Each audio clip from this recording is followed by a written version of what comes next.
You're listening to Health Professional Radio.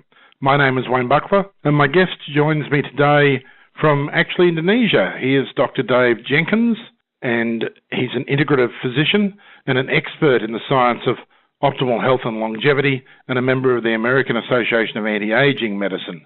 He's also medical director for the Moore model. Dave, welcome to Health Professional Radio. Good morning, Wayne. Pleased to be here.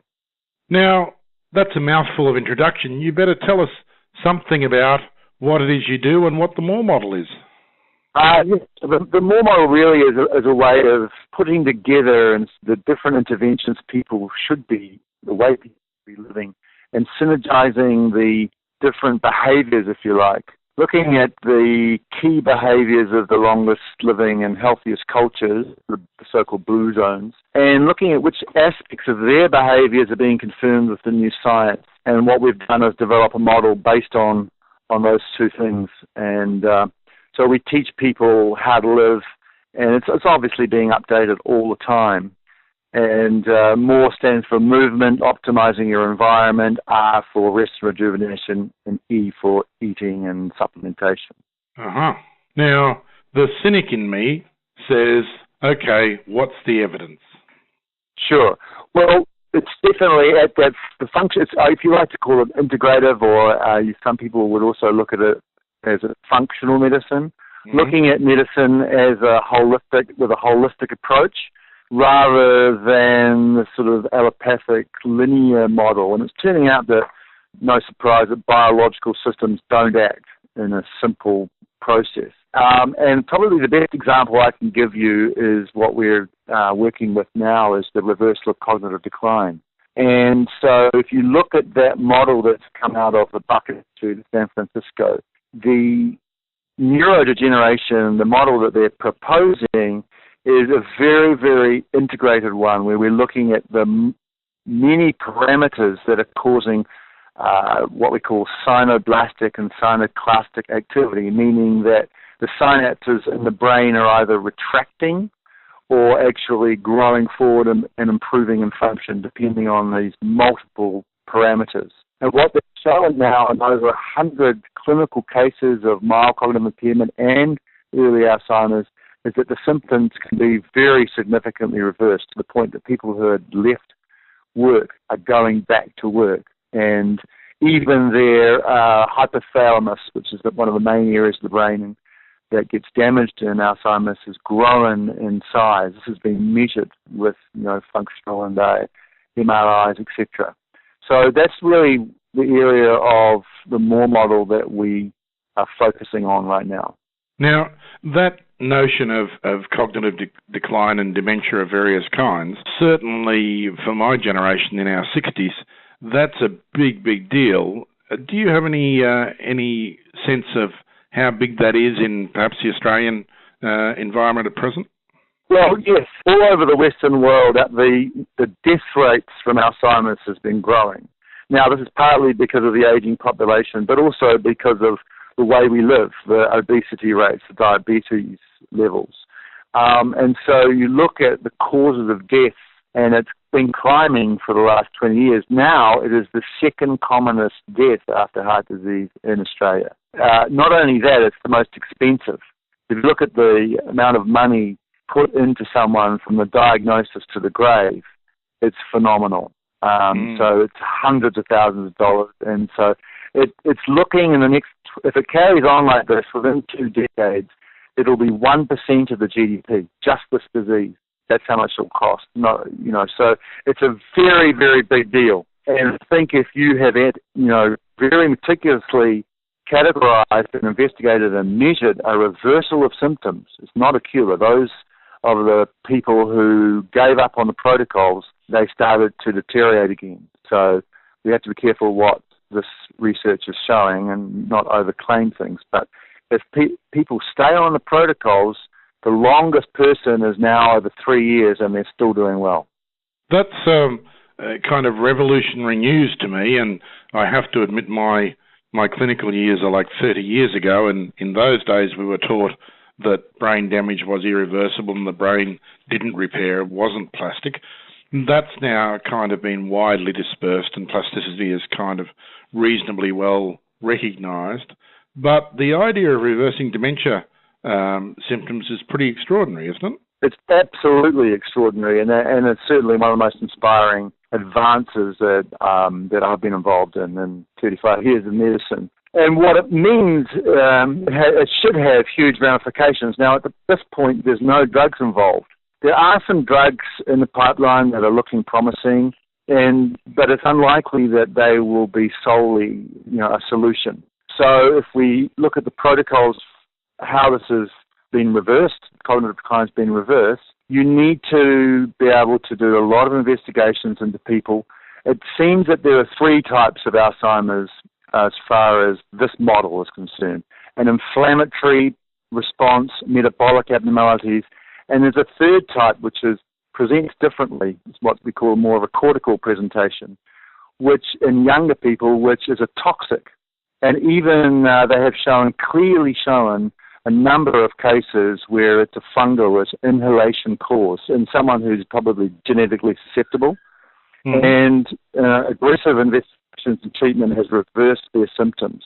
So there's 3 different types. So what we do with clients is quite extensive investigations into their metabolic parameters, such things as vitamin D, homocysteine, insulin and fasting insulin levels, and looking at abnormalities. So I've got a client right now who's low in B12, who's high in homocysteine, who's got a little bit of insulin resistance So when we correct these things, what happens at the molecular level, Professor Dale Bredesen, who's really the key discoverer of this model, proponent of this model, what he's shown is that the signaling to the synapse gets turned on, and it also turns off the destruction of the synapse. So it's similar to osteoporosis, where you have the building up of synapses, which actually turns off the taking away or the negative impact on synapse. So you can turn it into a virtuous cycle, if you like.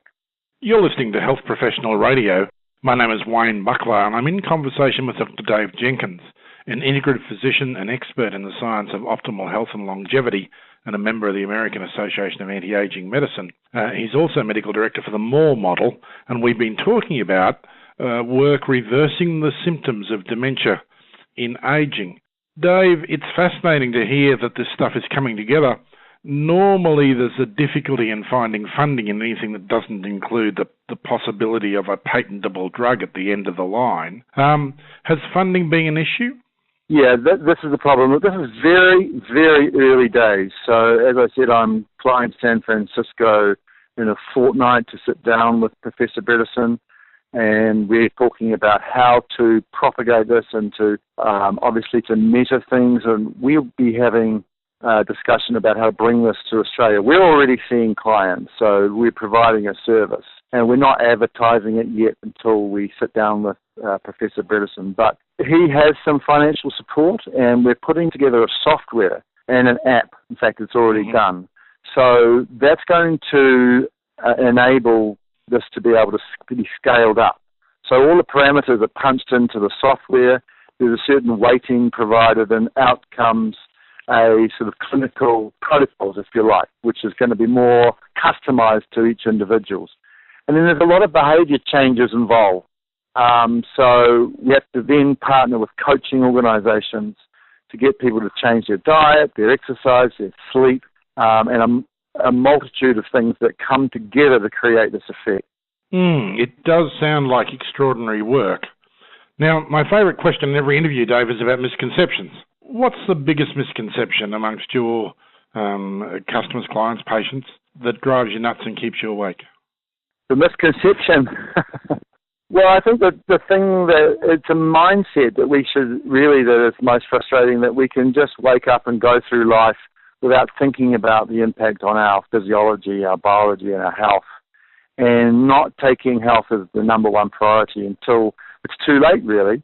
And that's what really led me into integrative medicine, is I got sick of going to my patients' funerals and people in their 40s and dying of heart disease when we knew it was largely preventable. And so I think that's my frustration, is that not only it's really with our society that we have allowed thinking to become the norm that we just wait till we're sick, we go to the doctor, he diagnoses something and gives you a drug or surgery. And we've limited ourselves in our thinking. We need a bigger vision. We need to address the really huge issues that are coming down here now.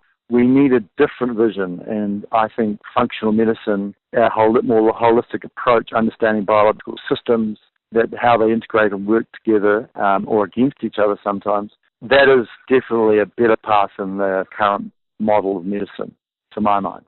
And I think this cognitive decline absolutely shows that. The biggest problem is going to be running sufficient research. I know that Oxford University and the very prestigious Cleveland Clinic are starting trials on these protocols. They've looked at the science. They've discussed in detail with Professor Bredesen. Now, the problem is, again, the mindset of research is that we can only test 1, 2, or 3 parameters. There's over 25 parameters. So when there has been attempts to do double-blind crossover trials for these protocols, they've been turned down by the research institutions, saying, well, Professor Bredesen talks about this. You don't know about research. And he says, well, you don't know about Alzheimer's. It's a multitude, a whole combination of parameters that we have to get right.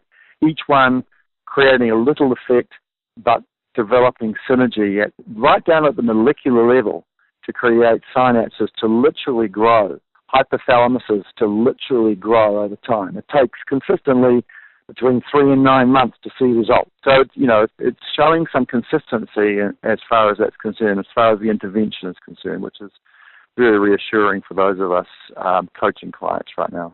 Well, let's hope today we can start a few conversations around the world about that misconception and see if we can at least have some conversations about the complexity of multivariate research in this field. Dave, it's been a pleasure having you with us on Health Professional Radio. I do thank you for your time.